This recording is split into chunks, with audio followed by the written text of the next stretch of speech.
In 1942, as the fires of war blazed across the Pacific theater, another darkness, older than modern guns, began to stir from the depths of the Solomon Islands.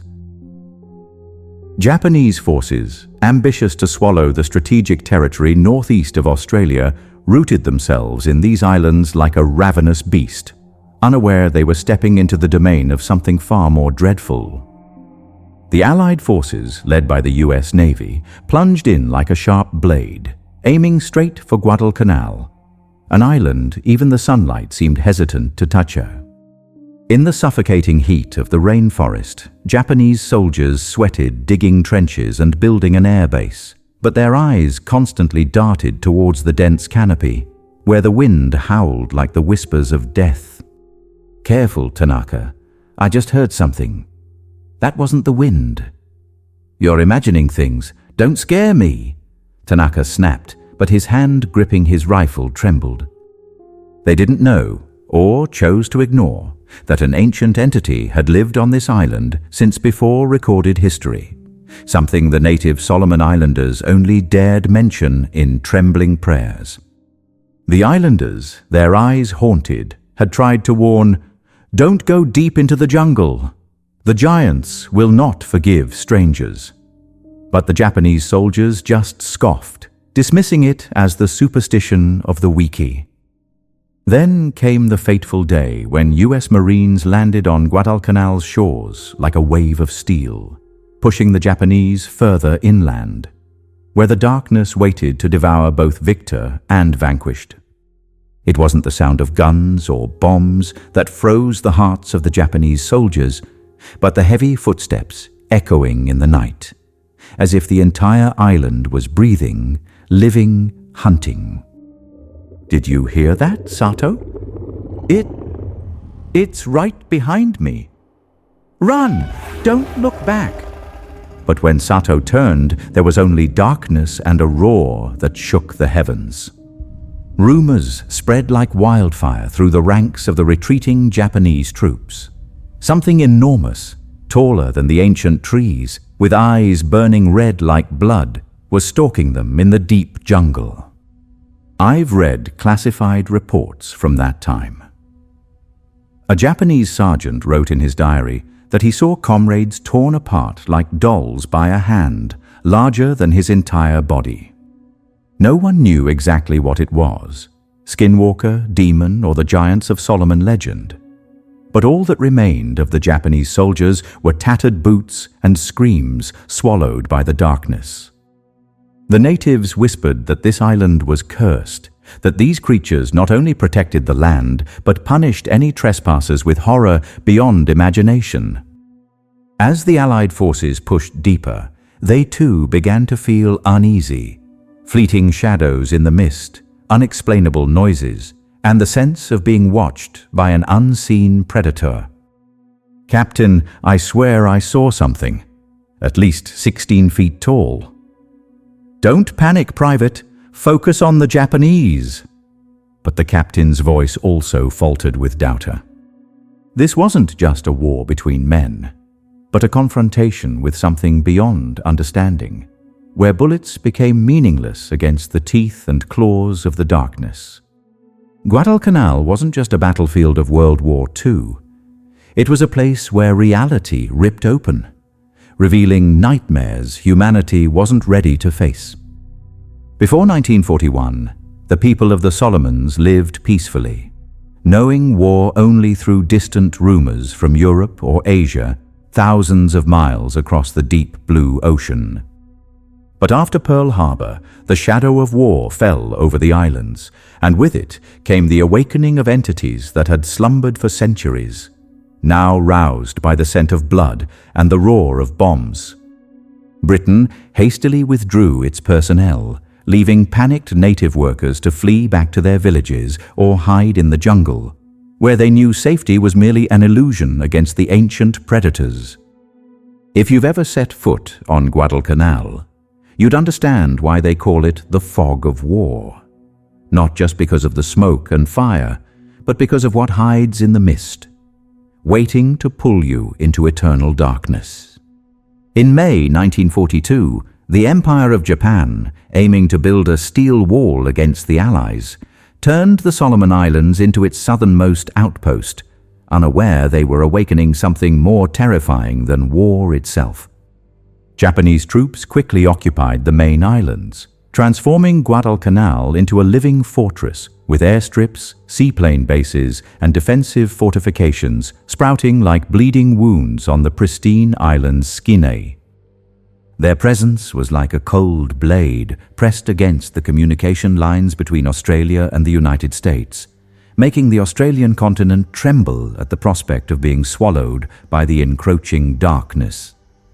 The United States, with the sharp eyes of strategists, could not stand idly by.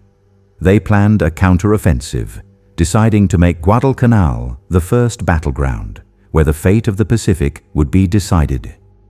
On August 7, 1942, the 1st Marine Division landed, initiating a bloody nightmare that no one, not even seasoned veterans, could have foreseen. When the Japanese first set foot on the island, they walked in an eerie silence. No gunfire, no resistance from the peaceful Solomon Islanders. Only the wind whistling through the old-growth forest like a warning from the dead. "Watch out! Something's not right here," a Japanese soldier whispered to his comrade, but their commander roared, "Silence! This is our land now." That quiet was just a fragile veneer, concealing a terrifying storm about to break. From both humans and entities not of this world. Under the brutal heel of the Japanese military, the Solomon Islanders and thousands of forced Korean laborers brought here endured a living hell, their cries for help swallowed by the deep jungle and endless darkness. I once read a classified report. A Korean laborer recounted seeing his friend vanish in the night, leaving only blood-soaked shoes and a roar unlike any known animal. Hatred ignited in the hearts of the islanders, turning them from indifferent observers into vengeful phantoms, silently sabotaging the Japanese and aiding the Americans with iron resolve.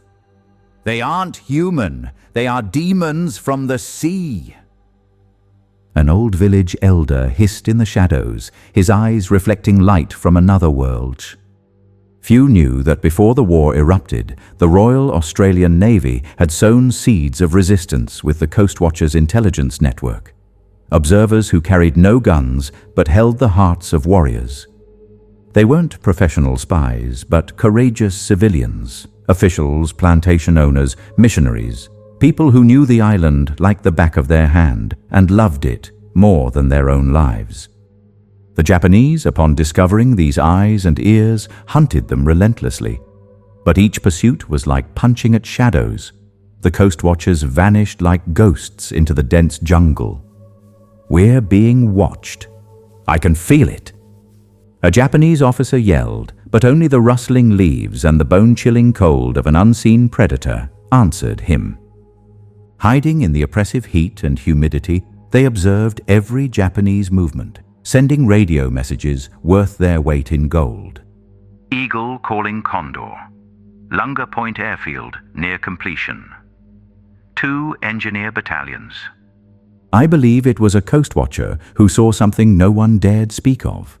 A colossal shadow gliding through the mist, taller than the ancient trees as he was transmitting. Information from that brave observer reached the Australians, then the Americans, making Guadalcanal the primary target, not just for strategic reasons, but also due to a vague premonition of something waiting in the darkness. With support from the Coast Watchers and the Australian Navy, US forces tore through Japan's coastal defenses like a sharp blade. But behind the initial victory lay the island's sigh, an ignored warning. Guadalcanal wasn't just a place where humans fought. I've found redacted records mentioning Japanese soldiers disappearing without a trace, and screams that gunfire couldn't drown out. Perhaps in the deep jungle, it wasn't just the Coast Watchers stalking the Japanese, but also ancient entities, giants, demons, or something nameless, waiting to reclaim the island from the arrogant invaders. The illusion of a quick Allied victory vanished like mist in the wind, replaced by 6 months of bloody hell in the Solomon Islands. Having lost the beaches, the Japanese forces regrouped in the island's interior, hiding in the dense jungle like desperate ghosts, switching to treacherous guerrilla tactics, turning every bush into a deadly trappeau. Their surprise attacks sowed terror among the American soldiers, then melted back into the thick green curtain, where darkness concealed not only the enemy, but also entities beyond imagination. The chase between life and death truly began, and the old-growth forest opened the door to its darkest nightmare. Guadalcanal's treacherous terrain, sheer cliffs, gloomy valleys, vegetation like a living wall, became an unwilling ally to the Japanese, and simultaneously an invisible enemy to the US Marines. "Watch your step! Don't fall behind!" an American sergeant roared. But the echo from the deep jungle wasn't his comrade's voice, but a low, terrifying sound, like the island itself breathing up. On the smaller islands, Japanese forces were wiped out in days of fierce fighting, but Guadalcanal, the giant green monster, devoured 6 months of blood and tears before yielding. As the Allies pushed the Japanese deeper into the unexplored wilderness, where sunlight was a distant memory, horrifying rumors began to circulate among the enemy ranks. It wasn't the fear of bombs or bayonets, but of something ancient, brutal, stalking them in the darkness, waiting to unleash its fury. Trembling whispers among the Japanese soldiers gradually became clear reports. They were facing enormous, hairy creatures, the true giants of the Solomons. It was tall as a treetop, eyes burning red like fire. A surviving Japanese soldier recounted, his voice lost in terror, still clutching a blood-soaked shred of his comrade's uniform. According to what I've read in suppressed records, they stood between 8 and 15 feet tall, enough to make a human feel like an insect before themfall. Shaggy fur, black, brown, or reddish-brown, covered their bodies. Their eyes, glowing red, like embers pierced the darkness, instilling primal fear in the hearts of the unfortunate. Unlike the rock apes, or batutut in Vietnam, ape-like creatures reportedly encountered by American soldiers, which I've also researched, the Solomon giants were more human-like in form, possessing a primitive yet deadly intelligence. They weren't just wild beasts. They carried weapons, massive stone clubs, crude but sharp spears, ready to crush or impale anyone daring to invade their territory. "Run! It's coming!" a Japanese soldier screamed in the night.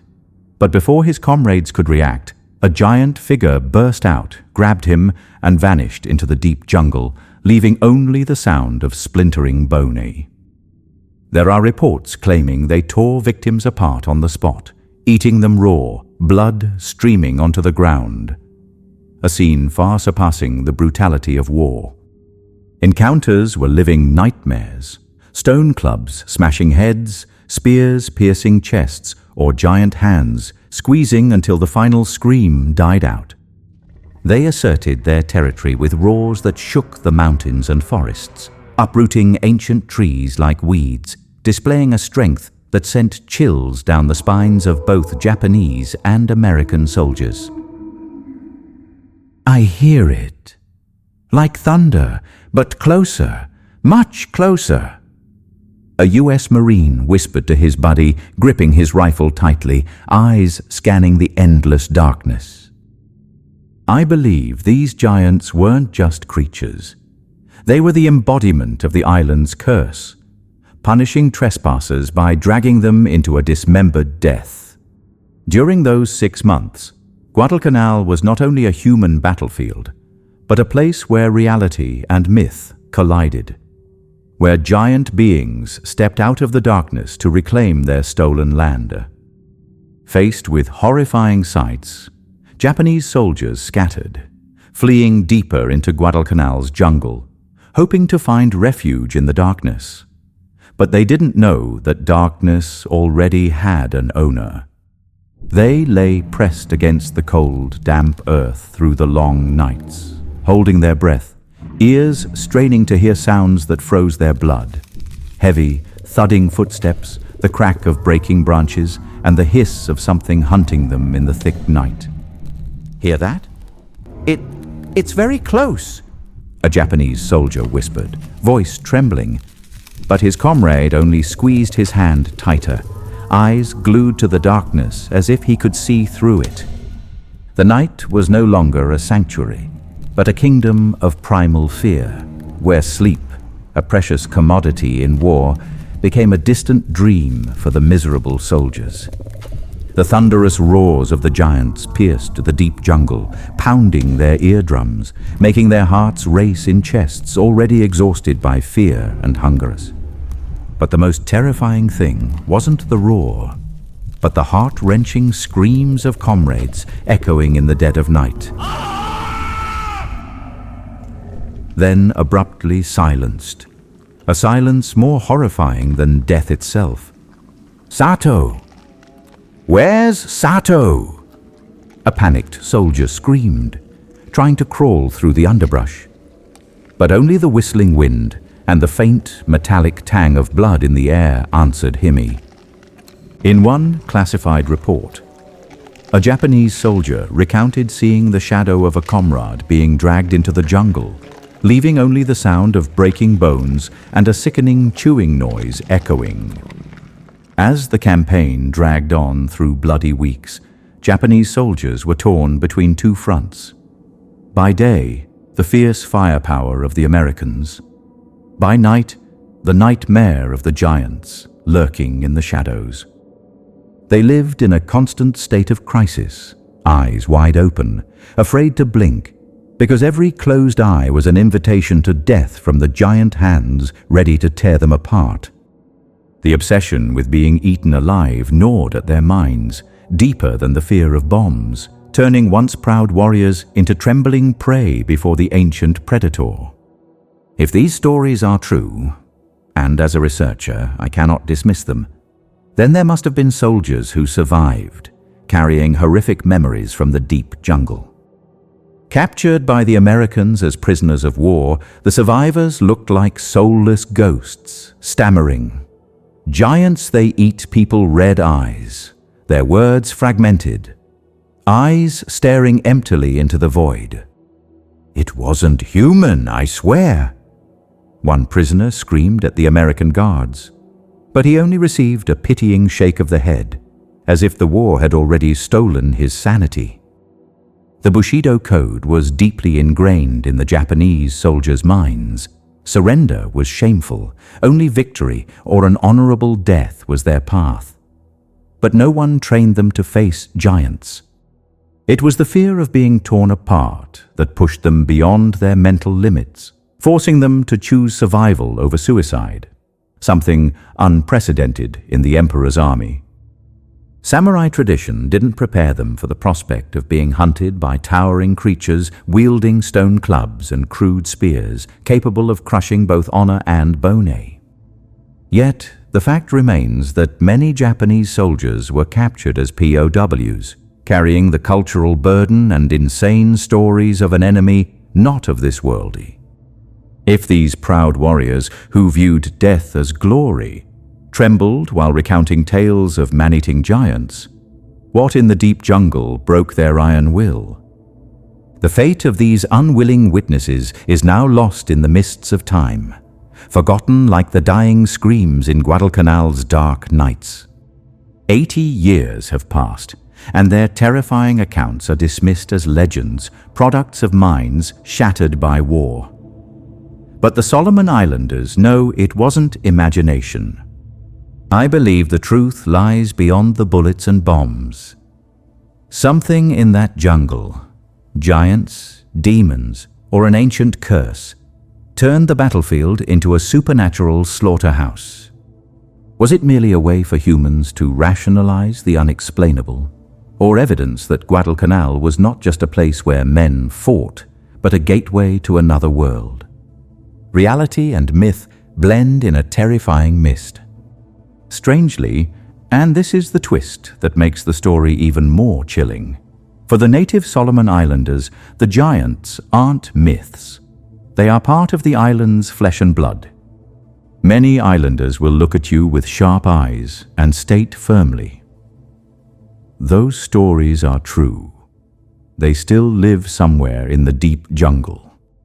To them, the existence of the giants isn't superstition or distant legend, but a reality etched into their culture, passed down through generations like a chilling warning. Giants? Oh, yes. My grandfather used to say, they pulled trees up by the roots like pulling weeds. An old fisherman whispered, his cloudy eyes gazing out to sea, voice trembling as if reliving a horrific memory. The Solomon Islands are unlike any other place I've been there, and I felt the mystery weighing heavily in the air, a place where even time seems to stand still. To this day, this impoverished land remains shrouded in the darkness of an unwritten past, with only oral traditions echoing through generations like the wind whistling through the jungle. In 1942, much of the island's jungle interior was forbidden territory, a green labyrinth no one dared enter, not even the natives. A place where darkness swallowed all light and lifey.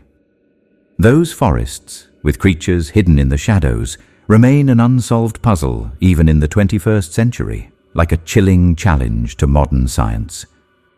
The roots of this mystery lie with the ancestors of the Solomon Islanders, fierce tribes living in isolation, always ready for bloody warfare with neighboring enemies. They were head-hunting warriors, even practicing cannibalism, living in a state of perpetual warfare, fearing not only enemies but also the creatures lurking in the deep jungle. "Don't go into the jungle at night! They'll take your head!" A village elder would roar at the children, pointing towards the darkness, where a low growl echoed back like an assertion of ownership. For defense, they built fortified camps high in the mountains or precarious houses in ancient trees, hiding amidst treacherous terrain, avoiding both wild animals and unseen foes. The arrival of Christian missionaries in the 19th century was like a strange wind, gradually extinguishing the flames of tribal warfare, bringing peace, but also opening another terrifying door. Over decades of conversion, people abandoned their jungle strongholds, moving down to the coastal areas, building peaceful villages by the water where sunlight could reach. But this change, unintentionally, created a forgotten land, an isolated paradise for the creatures of legend, where they silently thrived over centuries. When the Solomon Islanders left the deep jungle, they didn't just leave behind their homes, they entrusted it to the giants, the true rulers of the island. The interior jungle became increasingly alien, a dark kingdom where rustling leaves weren't just the wind, but the sign of giant footsteps drawing nearer. Once I heard a hunter tell me he saw footprints 3 times larger than a man's deep in the mud, and the thick stench of death lingered. During 2 centuries of isolation, these creatures, giants, demons, or something nameless, might have grown stronger, hidden in the darkness, waiting for war to awaken them. Very few Solomon Islanders dared venture deep into the jungle, where ancient stories of horrific entities still whispered on the wind like warnings from the dead. Through centuries of chaos, local legends survived, passed down from generation to generation around flickering fires, carrying the cold breath of primal fear. Just as Europeans told tales of wolves or bears to warn children, Solomon Islanders whispered chilling stories to their descendants. Not about wild animals, but about predators beyond imagination. They spoke of man-eating giants, ancient, towering creatures hidden in the dark jungle depths, with eyes burning red like hellfire searching for prey. Don't ask why. Just stay away from the deep jungle. An old Solomon woman snapped at the children, her trembling hand pointing towards the darkness, where a low growl rumbled like an assertion of power. I asked an islander, why giants? He looked at me, gave a faint smile. Because they're real. If you don't believe it, try going into the jungle yourself. To them, giants weren't fairy tales. They were cold, hard facts, affirmed with a disturbingly calm tone, as if discussing a familiar animal. World War II, with its fire and blood, unintentionally pulled back the mysterious veil of the Solomons before the world, illuminating entities the islanders had feared for generations. Nicholas Cox, a passionate archaeologist, was drawn into this maelstrom of mystery, setting foot on the islands to search not only for war relics, but also traces of living nightmare sky. He began his journey in 2019, after a friend told him about forgotten Japanese tunnels on Kalangara Island he'd discovered in 1995. A spark that ignited Nick's curiosity. That tunnel was cold, like someone was breathing down my neck. His friend whispered to Nick, voice distant, eyes still haunted by the memory from nearly 3 decades prior. Excited, Nick planned an expedition, but during his research he stumbled upon horrifying accounts of Japanese soldiers confronting giants in the deep jungles of Guadalcanal. I met Nick once at a conference. He said when he read those stories, he felt a cold chill run down his spine. Not from fear, but from intuition. However, with a scientific eye, Nick quickly noticed a gap. Most stories about the giants came from non-Japanese sources, lacking direct accounts from the very soldiers who faced them. Forums, articles, and cryptozoology websites called them titans in Japanese, describing them with terrifying height and destructive power, but still lacking concrete evidence. If they were real, why did no one survive to tell the tale? Or did they tell? But no one believed them. Nick wondered in the night, the light from his oil lamp illuminating his doubtful face. The absence of personal accounts from Japanese soldiers troubled Nick. Were these stories true, or just products of imagination warped by the fog of war? Perhaps many Japanese soldiers saw the giants, but didn't survive to tell, or their accounts were buried in the shame of defeat. Half discouraged, Nick began to think it might be wartime propaganda or exaggerated myth. But deep down, a part of him still believed the truth was hiding somewhere in the jungle. The most crucial witnesses, the surviving Japanese soldiers, seemed to have vanished into the mists of time, leaving the question hanging between reality and supernatural nightmare. Are the stories of giants merely explanations for inexplicable losses in the deep jungle, or do they hide a horrific truth beyond imagination? When Nicholas Cox set foot on the Solomon Islands, his skepticism about the giants vanished like mist in the wind, replaced by astonishment mixed with profound fear. He asked the locals about these creatures, and their attitude sent a chill down his spine. They spoke of the giants with unsettling calmness, as if they were part of everyday life. Oh, the giants? Yes, of course. An old woman replied, her hands steadily weaving a net, her voice low like the ocean waves. They don't appear as often now, but they're still there, in the deep jungle, waiting. No hesitation, no hint of fantasy. To them, the giants were an obvious truth, a living ghost in their real world. What stunned Cox even more was that some locals insisted these creatures still existed, hiding in the darkest corners of the jungle where sunlight never reached. A hunter recounted seeing giant footprints in the mud so deep it was as if the earth had been crushed by an ancient ragin. However, not everyone believed this. Some thought the giants had long gone extinct, wiped out in brutal wars among themselves, before missionaries brought the light of Christianity to the islands. They whispered that the giants' ferocious nature led to their self-destruction, leaving behind silent forests, still heavy with the breath of death from centuries ago. When Cox asked about the Japanese soldiers in World War II, none of the locals remembered clearly. War memories had faded, but they all nodded. If it happened, then it was surely true. "If the giants are still alive," a village chief told Cox, his distant gaze fixed on the misty mountains, "then they are in the deep jungle, where no one dares to tread. That is their kingdom."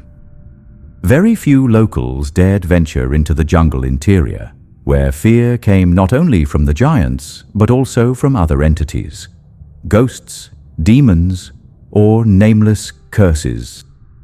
"Don't go too far, you won't come back," a man warned Cox, his voice trembling, pointing towards the jungle as if seeing something move in the shadows. Cox noticed something strange. Despite being devout Christians, the islanders still carried a pride mixed with obsession about their ancestral past. The notorious headhunting tribes. They didn't hesitate to talk about the violent bloodline running through their veins, a history full of regret, but also sparking a morbid curiosity about their forefathers' cannibalistic practices. In an old record I once read, the Solomon Islanders believed their ancestors learned cannibalism from the giants themselves, as a ritual mimicking the rulers of the deep jungle. A chilling local theory began to form.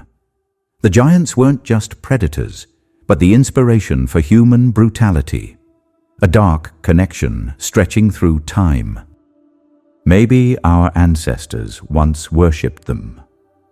A local whispered to Cox, eyes flashing with a mix of fear and reverence. But now they're just ghosts of the past. For Cox, each story was a piece in a horrifying puzzle, where the giants were not just creatures, but manifestations of an ancient curse, soaked in blood and darkness. The deep Solomon jungle, with its buried secrets, still stands as a silent witness, challenging all attempts at discovery and posing the question, have the giants truly vanished, or are they just waiting in the shadows? Did violence really spread from the giants to humans, or was it just an excuse to cover up a dark past? The question hangs heavy in the humid, suffocating air of the Solomon jungle.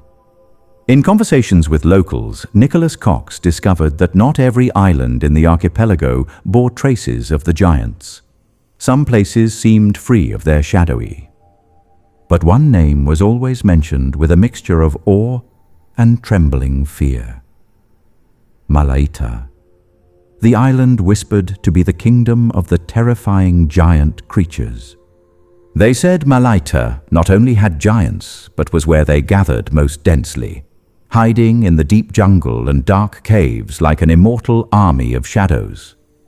Then the story took a more chilling turn, when a man named Ishmael stepped forward from the crowd, his eyes blazing, declaring something that made Cox's blood run cold. He was a descendant of the giants. "My ancestor was a great warrior," Ishmael said, his deep voice full of pride yet laced with darkness. "He didn't just live in the jungle, he ruled an entire kingdom underground." Ishmael claimed that in his family line, a renowned giant had fought alongside headhunting tribes during colonial times, leaving a terrifying mark on Malaita Island. I've heard a Solomon legend that these warriors weren't just tall. They carried the stench of blood and a roar that shook the mountains and forests. Unlike other giants hiding in the jungle, Ishmael's ancestor lived in underground caves, a secret world where darkness swallowed all light and sound. The idea of an underground kingdom opened a horrific possibility. Could there be a parallel world where giants moved like undetectable ghosts? Some locals even believed the islands, though separated by miles of ocean, were connected by a network of deep caves, the secret paths of the ancient predators. I saw a cave. Once, Ishmael whispered to Cox, his gaze distant. It was so deep I could hear breathing from below. Not human. Although Ishmael's story is hard to verify, I know the belief in mythical creatures living in caves is not uncommon. From the Andes to Central Asia, such legends persist. Could it be related to the hollow earth theory, where an underworld hides entities beyond comprehension?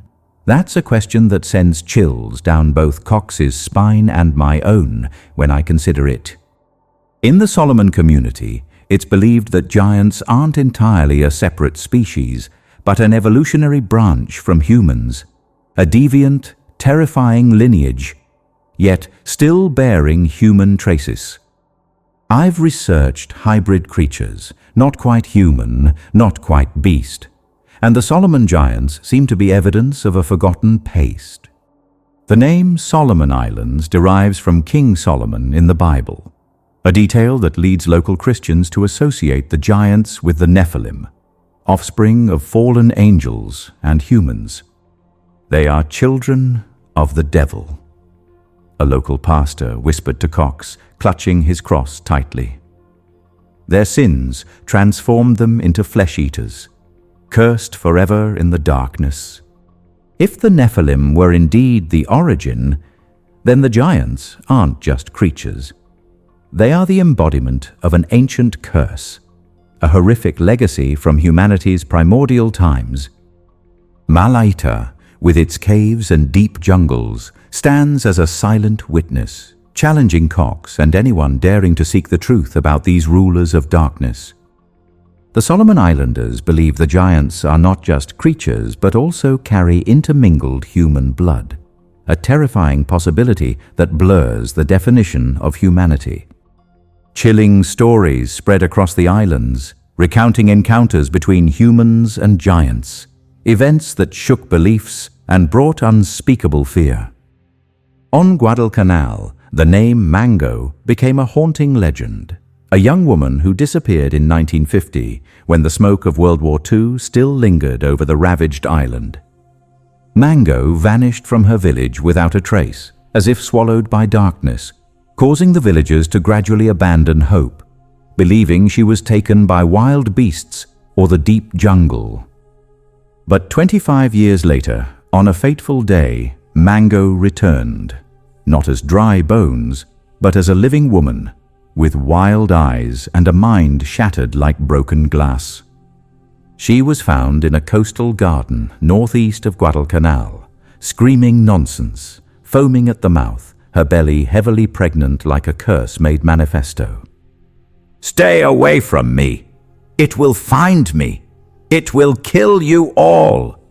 Mango shrieked, struggling frantically in the arms of the men trying to save her, like a trapped wild animal. I immediately looked up reports on this case. She wasn't just panicked. She carried the stench of the deep jungle as if the darkness had seeped into her very fleshy. Despite care, Mango never returned to her former self. She lived like a shadow, mentally unstable, only lucid in rare moments to recount her nightmare. Through fragmented memories, she revealed a horrific truth. She was abducted by a giant, held captive in its domain, a place untouched by human light. The creature had raped her, made her its wife, and the child in her womb was the result of a dark union between human and monster beyond imagination. It was huge, eyes burning red. I couldn't escape. Mango whispered during a brief moment of clarity, clutching her belly, tears streaming down her weathered face. Later, Mango gave birth to a baby boy, a hybrid child carrying the blood of both human and giant, with deep eyes that seemed to hold secrets from another realm. The boy survived until age 5, growing up silently in the village, but his existence hung like a curse, making villagers view him with a mixture of fear and superstition.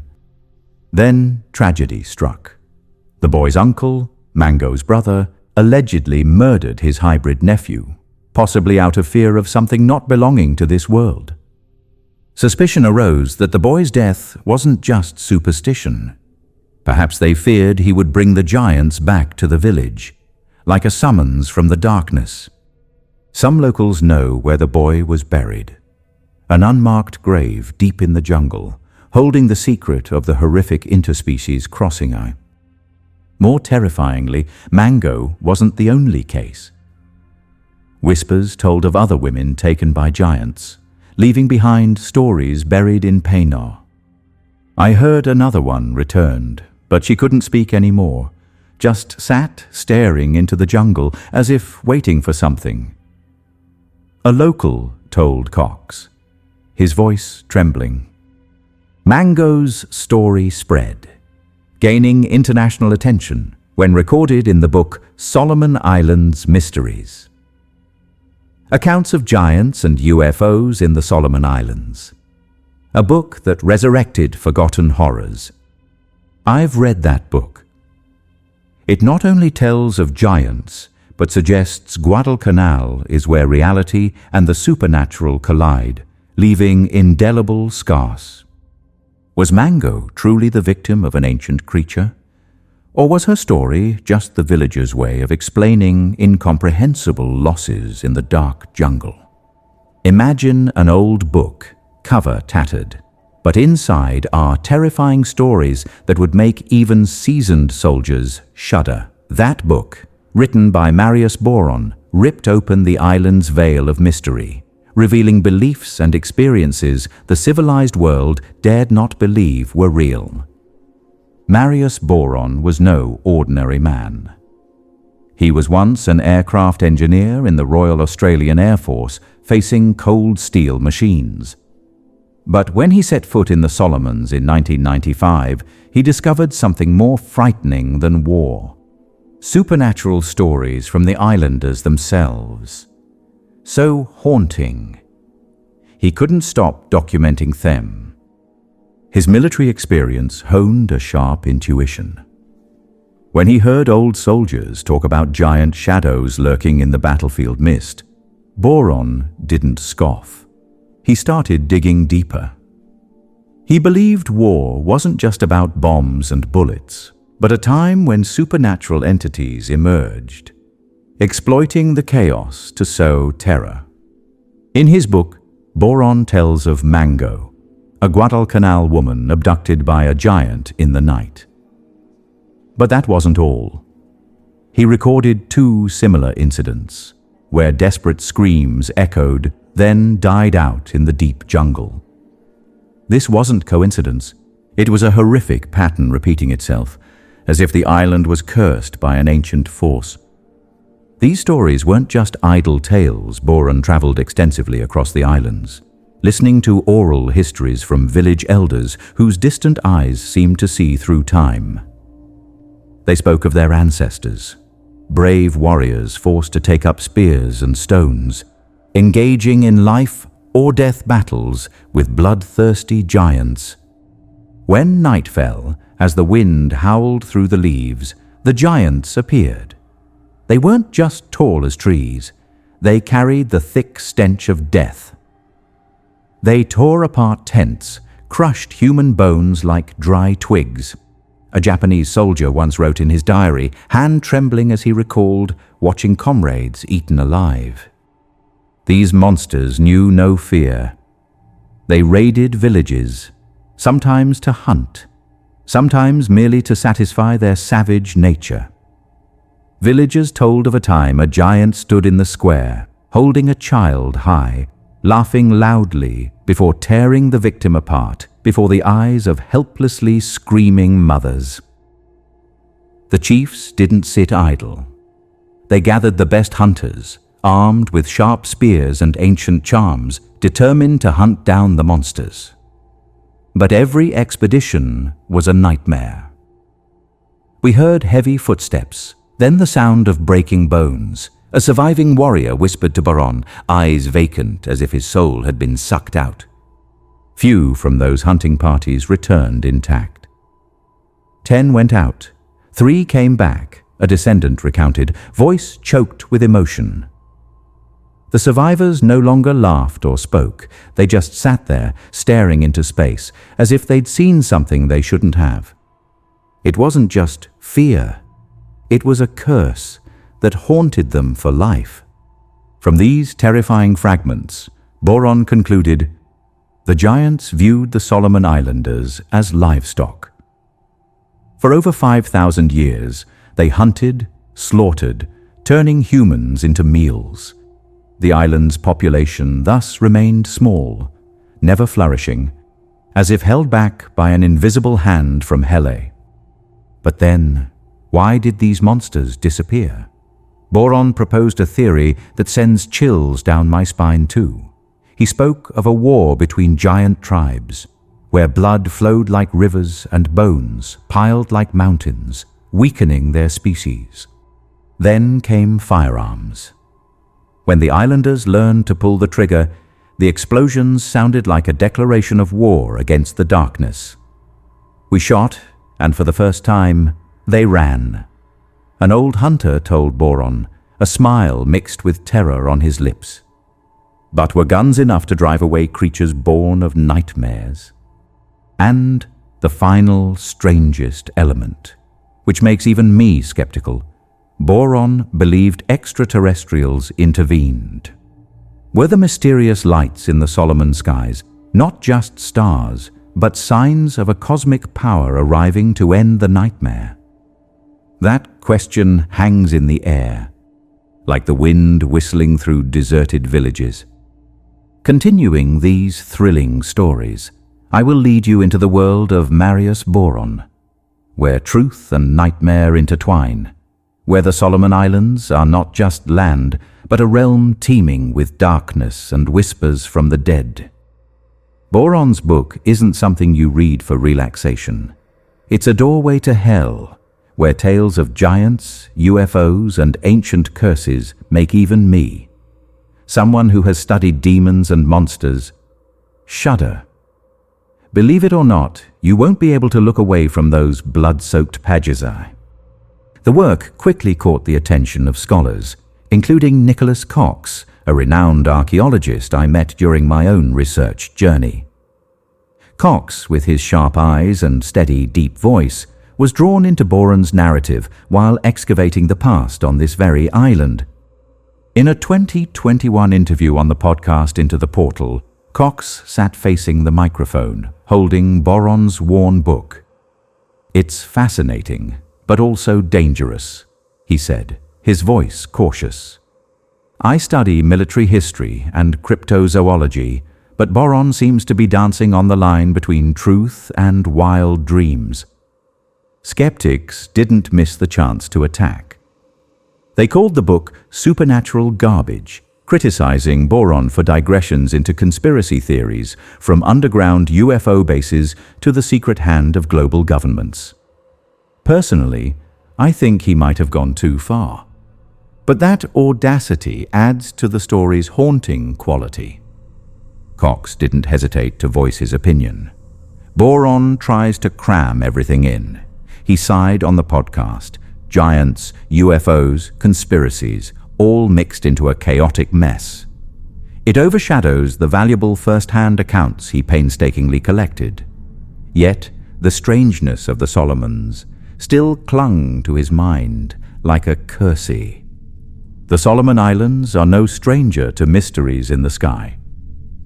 Barone recounted that in the darkness of war, American sailors thought they were facing advanced Japanese weapons when dozens of glowing orbs flew in a diamond formation overhead. "What is that, Commander?" a panicked sailor yelled, but only the cold, whistling wind answered. Initially, alarms blared, guns ready to fire. But the objects silently vanished into nothingness, no explosion, no trace. Like a dream wiped clean.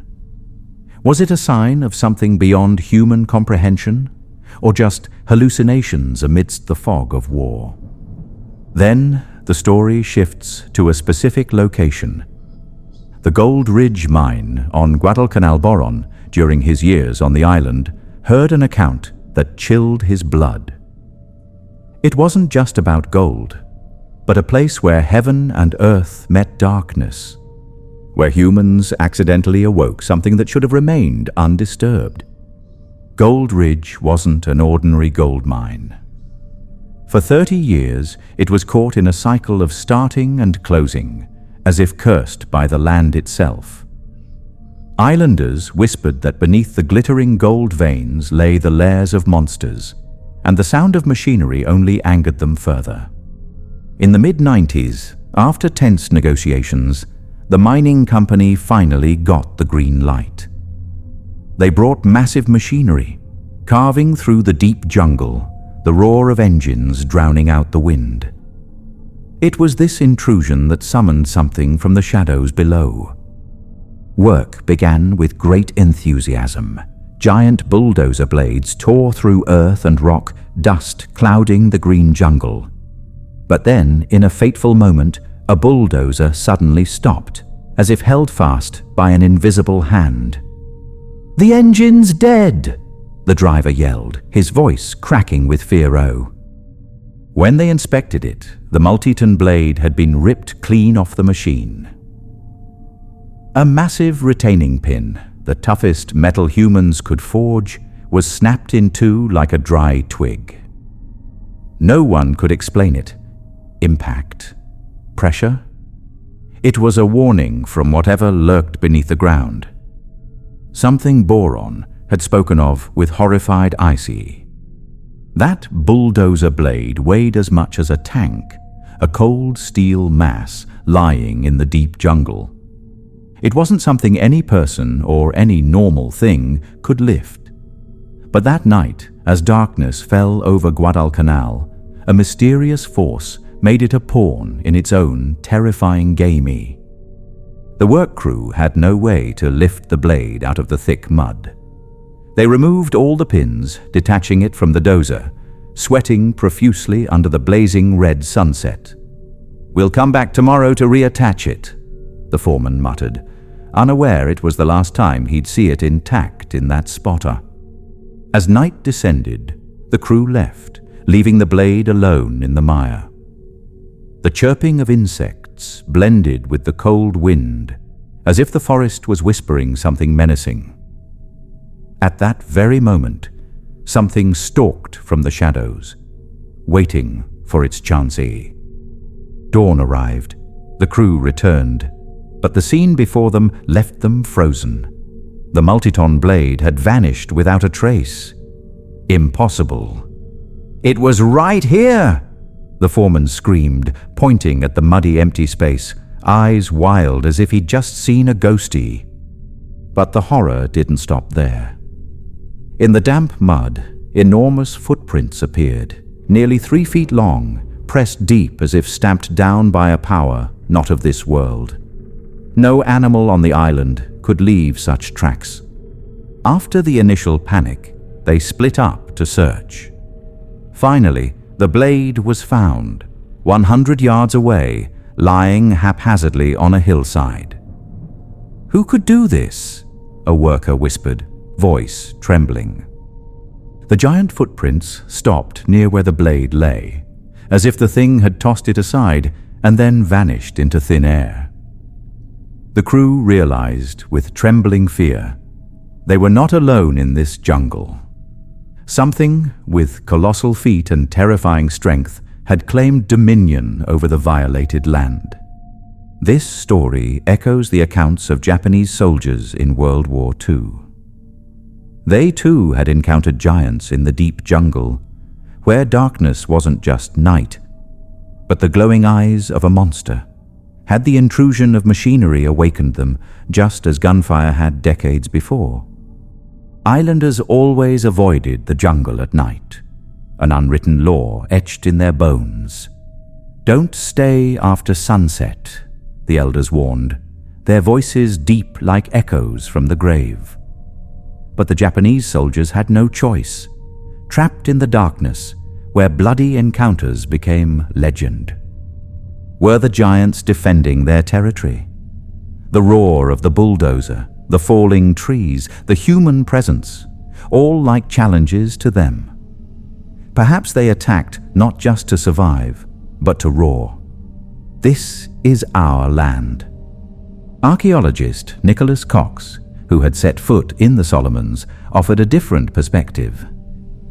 He spoke of the Kakamora, hairy, Bigfoot or yowie-like creatures hiding in the dense jungle. They're smaller than the giants, but no less fearsome, he said in one conversation, his eyes full of doubt. The Kakamora are described by locals with piercing eyes and a hiss like the cold wind. If they truly exist, perhaps they are relatives of the giants, sharing this island like sleepless ghosts, waiting for prey, lost in the dark night. Today, we step into the world of the Kakamora, hairy, foul-smelling figures with claws sharp as razors, stalking the Solomon Islands like an unending nightmare. The Kakamora aren't just mysterious creatures.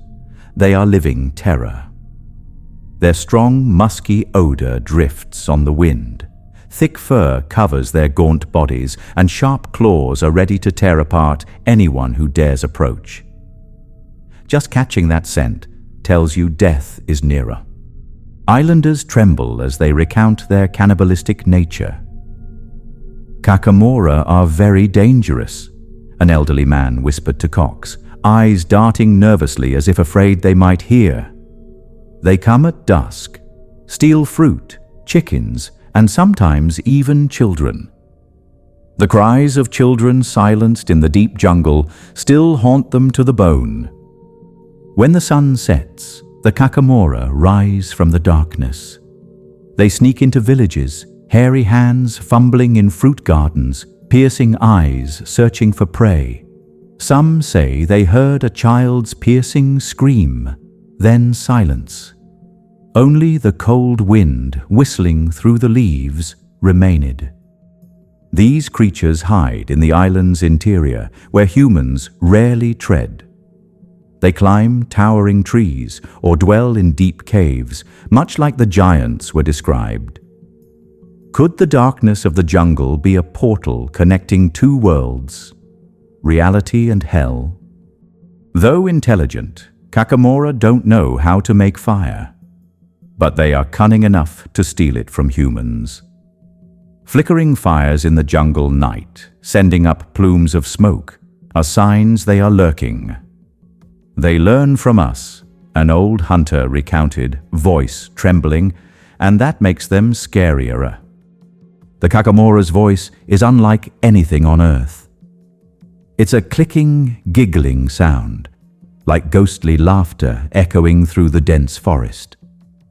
Some say they heard them sing, a strange, dissonant melody that makes your hair stand on end and your heart stop for a moment. The presence of both Kakamora and giants on the same small island turns the Solomons into a supernatural labyrinth. Two species, both hairy, both bloodthirsty, stalking together in the darkness. It sends chills down even my spine thinking about the unsolved mysteries.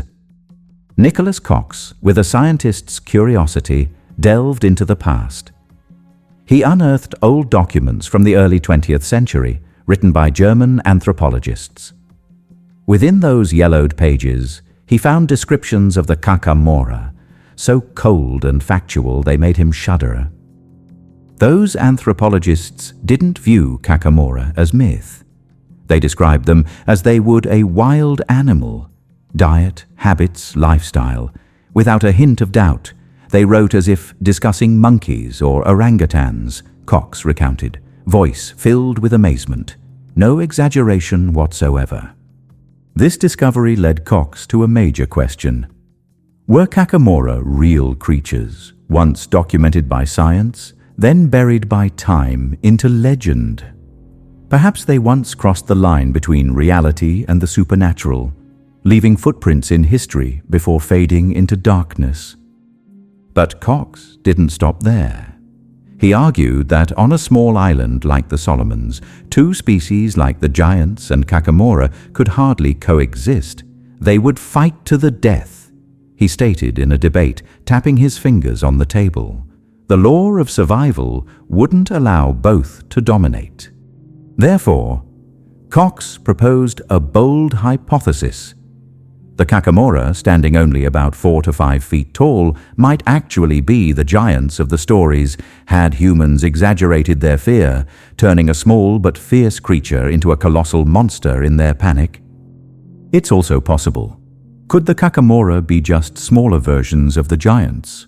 Or is it all just exaggerated whispers born from human nightmares on the Solomon Islands? Nicholas Cox faced a perplexing question. He wondered if a 4-foot Kakamora could grow into the rumored 15-foot monster. The idea was both intriguing and terrifying, like a seed of horror sprouting in the mind, even if biology might scoff at the absurdity. Cox leaned towards skepticism. He believed the stories of giants were like fishermen's tales. The fish got bigger with each retelling. It was tall as a building, claws a yard long. A survivor might scream, eyes wild, but Cox believed fear had inflated truth into a nightmare. Each time the story was retold, the giant grew taller. Fiercer men, trembling before them, needed to explain their terror, so the creature in their memory ballooned. Far beyond reality, fear distorts even the sharpest memories. Cox argued coldly. A truly giant creature couldn't hide forever. With that size, they'd need vast amounts of food, large territories. Small islands like the Solomons couldn't conceal them from modern eyes. If they existed, we'd have found bones, he said, his voice firm as nails. Instead, Cox proposed a more plausible possibility. He thought the giants might just be mature Kakamora, standing around 6 to 7 feet tall. In the dark jungle, under the terrified gaze of islanders, they could easily become the monsters of legend. The Solomon Islanders, averaging only 5 feet 4 inches tall, would surely tremble before a hairy creature over 65 feet tall. It stood there, red eyes burning right through me, a hunter once told Cox, his voice distant. I can feel that fear. It doesn't need exaggeration to be haunting. Cox's hypothesis sounds reasonable, but still leaves terrifying gaps. How to explain the extraordinary strength? Like throwing a multi-ton bulldozer blade over a hill. What were the crude weapons in their hands? The mystery still hangs, like the wind whistling through the dark caves on the island. When it came to World War II, Mariusz Barone stepped in with a bold perspective. He believed the giants, or some other creature, fought against the Japanese on Guadalcanal. Were giant figures truly hidden in the fog of war, or just the delirium of soldiers? Barone acknowledged a strange fact that baffled the US military after landing. Something on the island had disrupted their plans, an unsolved mystery. There's something out there, a US soldier once whispered to his comrade, gripping his rifle, eyes fixed on the pitch-black jungle. On Guadalcanal Island, where Japanese forces were routed not by bullets, but by terrifying powers hidden in the darkness. Historians still argue over a chilling question. Why did the Japanese, with months to prepare, lose Guadalcanal so easily? They had time. They had plans to build an airfield. But when the Americans arrived, the island was as silent as an abandoned tomb. What happened in the deep jungle? On August 7th, US Marines landed on Red Beach, hearts pounding, ready for a bloody battle. "We thought we'd all die," one veteran recounted, his voice raspy, but there was nothing, just the waves and a deathly silence. It felt wrong, terribly wrong. The landing was smooth, not a single shot fired. They advanced inland, capturing Lunga, Point Airfield, later Henderson Field, without any resistance. That quiet wasn't victory. It was a warning from something lurking. The Japanese military was renowned for its iron will, ready to fight to the last man. So why did they vanish from such a crucial strategic position? No gunfire, no screams, only the silent jungle holding a horrific secret humans dared not touch. Mainstream historians offer a simple answer. The Japanese grew complacent after a string of victories in Asia, never expecting the Americans to target Guadalcanal. They were surprised, their forces small, only a few hundred soldiers initially, instead of the thousands the US expected. Logical, but not enough to dispel the darkness. Later, tens of thousands of Japanese reinforcements were brought in by the Navy, but it was too late. The Americans held the island. This explanation relies on strategy and intelligence, dry and rational. But I still feel something larger, darker, hidden behind those numbers. Mariusz Barone entered with a wild theory. Tearing up the history books, he asserted the Japanese didn't flee due to tactics, but because they had become prey for the giants, and something even more terrifying. Half-human, half-lizard warriors lurking in the deep jungle like living nightmares. Barone wrote with chilling certainty. Some Japanese soldiers became free meals for the giants. Then they encountered the lizard creatures. And when news reached headquarters, they decided, abandon the island, let them have it. Could this be the truth buried beneath the smoke of war? According to Barone, these two supernatural forces, colossal giants and swift demonic lizard warriors, inflicted extreme terror upon the Japanese troops. We saw them in the dark. A Japanese soldier might have whispered before dying, glowing red eyes and razor-sharp claws. They weren't retreating. They were fleeing for their lives. Mariusz Barone's wild theory proposed. Japanese troops on Guadalcanal weren't just fleeing giants, but were also being torn apart by half-human, half-lizard warriors hiding in the dark jungle depths. According to Barone, this dual assault from two demonic forces chilled the Japanese high command to the bone. They didn't retreat for strategic reasons, but because the island had become a living hell. But if Barone was right, if the Japanese truly faced giants and lizardmen before being pushed into the jungle, a chilling question arises. Why did they still send reinforcements? Thousands of soldiers were poured in, as if throwing them into the monster's maw.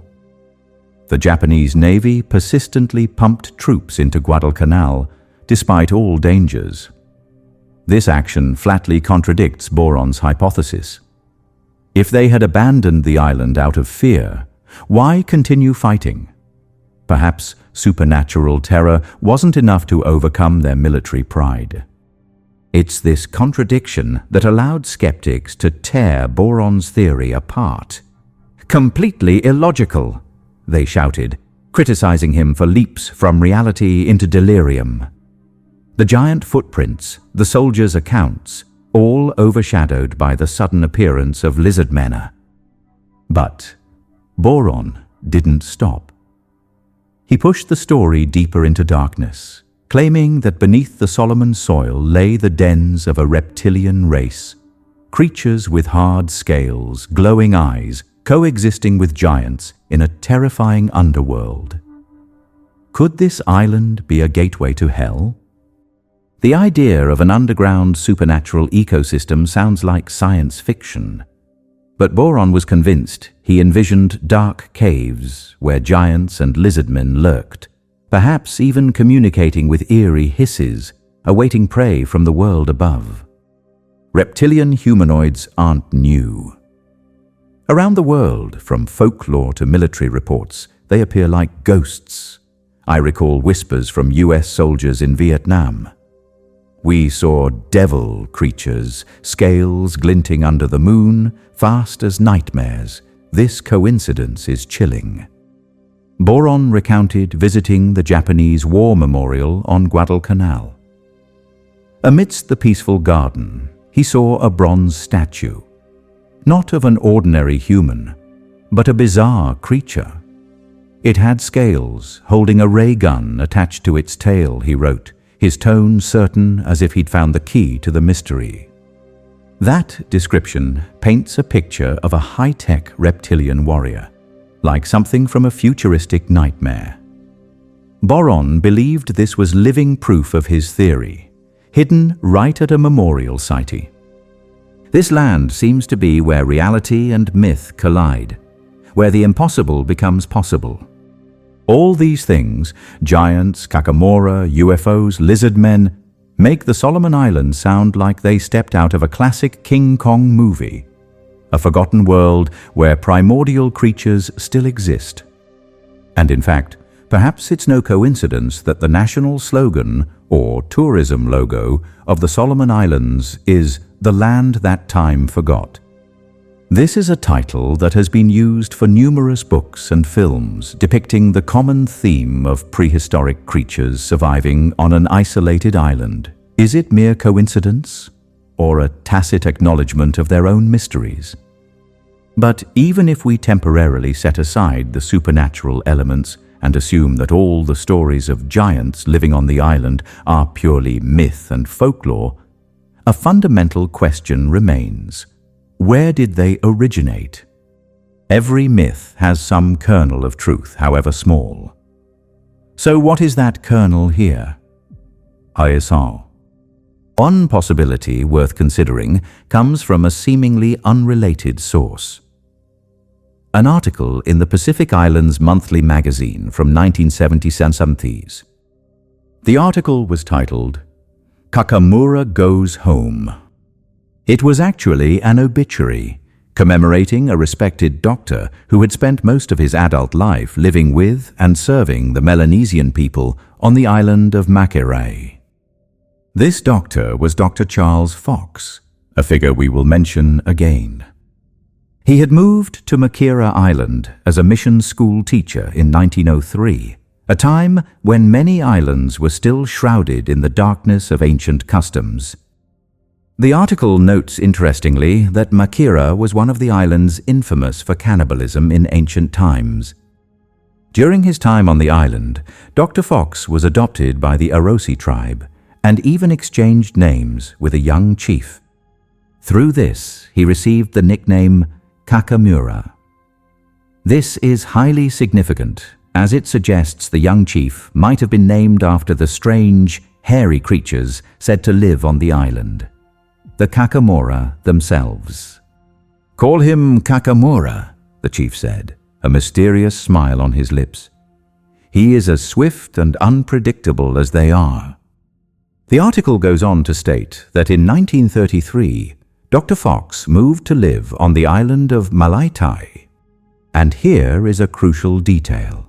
The article describes Mariusz in 1933 as, quote, "an island feared for the hostility of its people." Remember, this was 1933, less than a decade before World War II erupted in the Pacific, and the people of Mariusz were still considered hostile and dangerous. And Mariusz is also the very island that locals today still say is overrun with giants, and where the man named Ishmael claimed descent from a giant warrior. What does this coincidence mean? Is there a deeper connection between the hostility of the Malatan people and the legend of the giants than we might think? The 1977 article even points out that Dr. Charles Fox, the respected doctor nicknamed Kakamura, was himself one of the brave coast watchers during World War II. He secretly provided crucial intelligence, aiding the Allied invasion to clear the Japanese from the islands. But listen carefully to this detail, a direct quote from the article, revealing an astonishing truth. The Japanese were always trying to capture him, but he was always warned in time of their approach and was able to escape into the deep interior, where the Japanese were afraid to follow because of the hostility of the natives. They feared the Bushmen more than our bullets, an Australian intelligence officer noted in his report after interviewing Fox. Those people didn't fight by any rules. Read that sentence again carefully. The Japanese didn't dare go deep into the interior of Malaita, not because of treacherous terrain or fear of getting lost, but because of the hostility of the natives. This paints a completely different picture than the image of gentle, devout, coastal-dwelling islanders we often imagine after the Christianization process. The Solomon Islands, where reality and nightmare merge, where the deep jungle hides not only trees, but also terrifying creatures from a forgotten time. Giants, Kakamora, UFOs, lizard men, all make the Solomons seem like the set of a King Kong movie, an island left behind by time. The slogan, "The land that time forgot," isn't just tourism marketing. It's a tacit admission of chilling mysteries no one dares touch. Even setting aside the supernatural, viewing it all as myth, the haunting question remains. Where did these legends originate? Every story holds a tiny grain of truth, and that kernel lies deep in the dark history of the Solomons, waiting to be unearthed. A surprising clue emerges from the 1977 article in Pacific Islands Monthly. The title Kakamura Goes Home tells of Dr. Charles Fox, a doctor living among the Melanesians on Makira Island. He wasn't just a healer, but a bridge to the island's horrific mysteries. Fox arrived in Makira in 1903, when the shadow of cannibalism still loomed. The Arosi tribe adopted him, nicknaming him Kakamura, a name evoking the hairy, swift-as-demons creatures of the deep jungle. He's like them.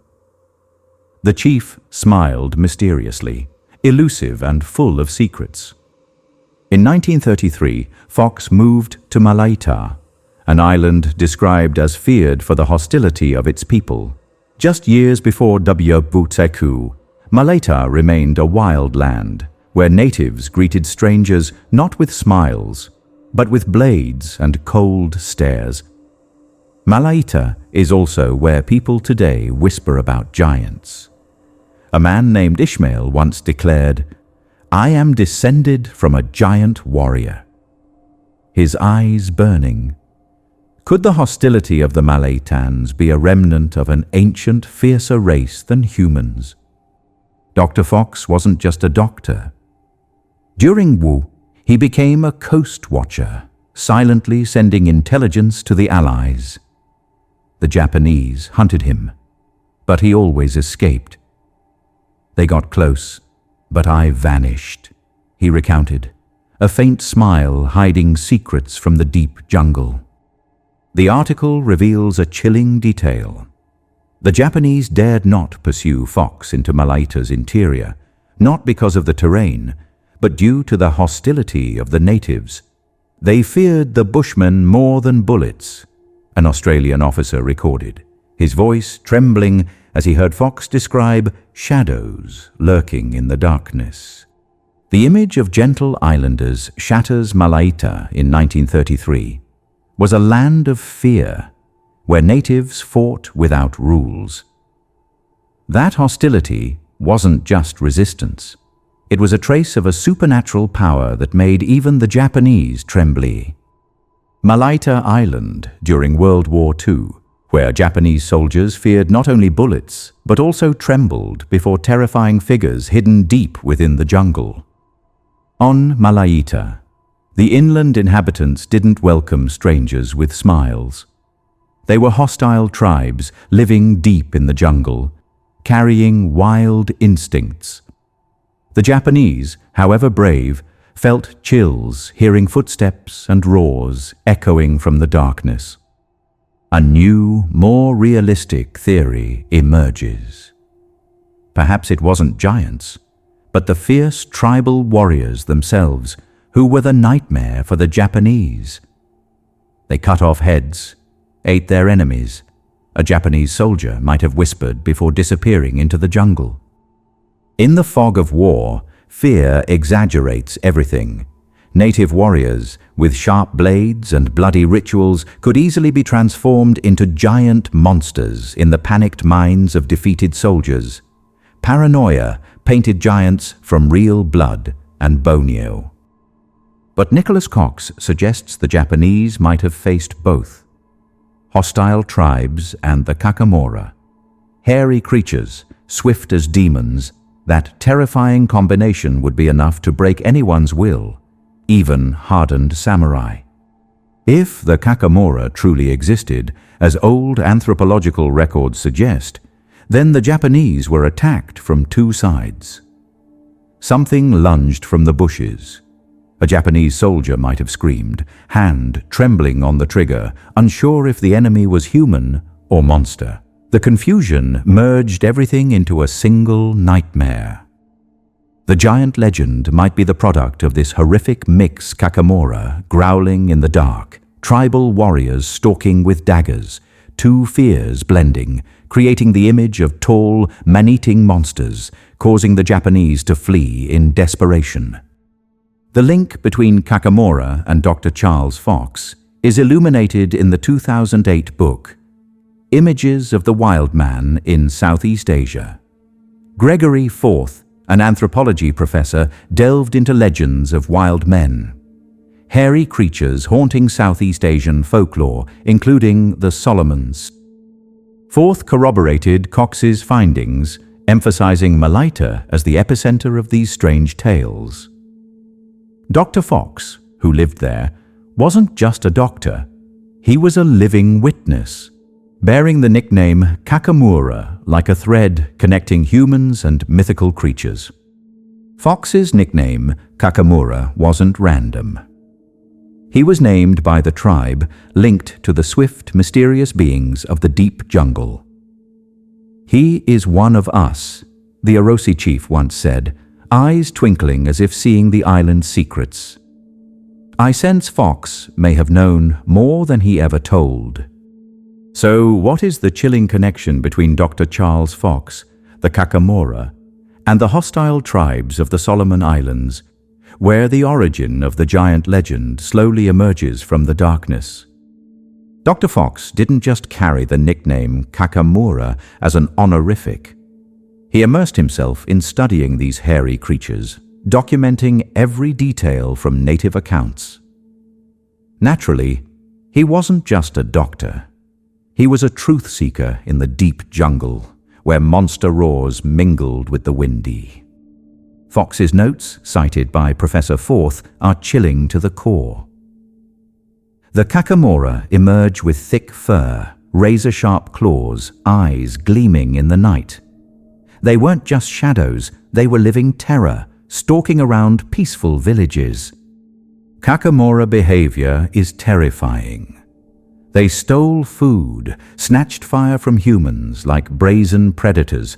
I saw them dragging fire away, an elder told Fox, voice trembling, as if they wanted to challenge us.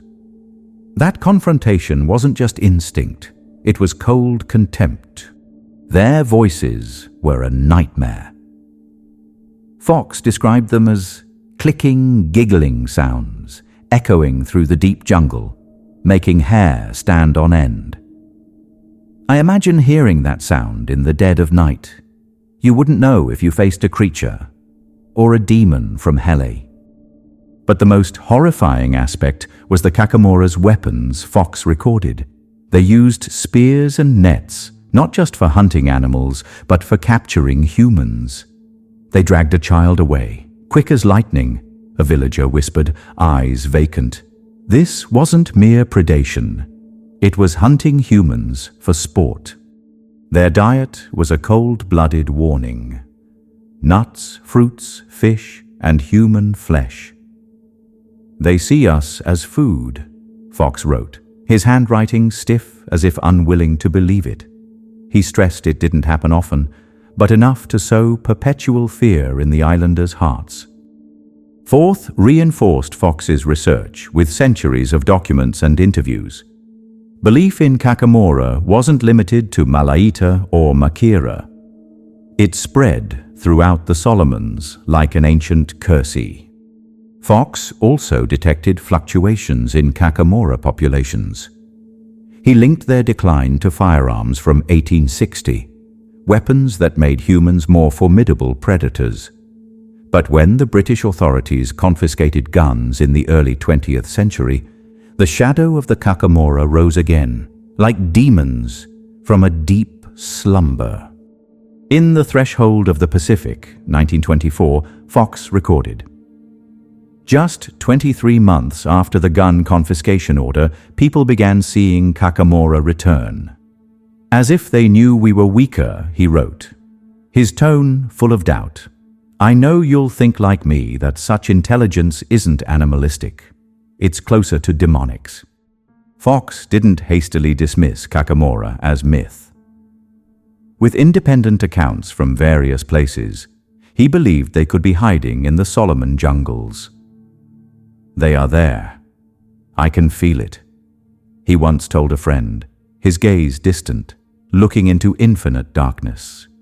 Islanders in the 1920s even dreamed of capturing Kakamora. They believed the government would pay $20, a fortune back then. "For each specimen, I'll kill one with my bare hands," a hunter boasted, but his eyes betrayed unconcealed fear. Fox also proposed a bold hypothesis. Kakamora might be remnants of an ancient human race, surviving in isolation in the jungle. If true, they weren't just beasts, but ghosts of ancestors, carrying prehistoric ferocity. Nicholas Cox agreed that Kakamora and giants were unlikely the same. Kakamora are small, often seen, while giants are tall, rarely encountered. The difference is too stark. Perhaps the Japanese exaggerated Kakamora into giant monsters during the panic of war. Therefore, the origin of the giant legend might be this. Kakamora, combined with the hostility of the Malaitans, inflicted terror on the Japanese forces. "There's something in the jungle," a Japanese soldier might have whispered before death, unsure if the enemy was human or demony. Thank you for following this journey. May peace be with you, whatever darkness may be lurking. See you in the next episode, where we will continue to uncover mysteries from the fog of war.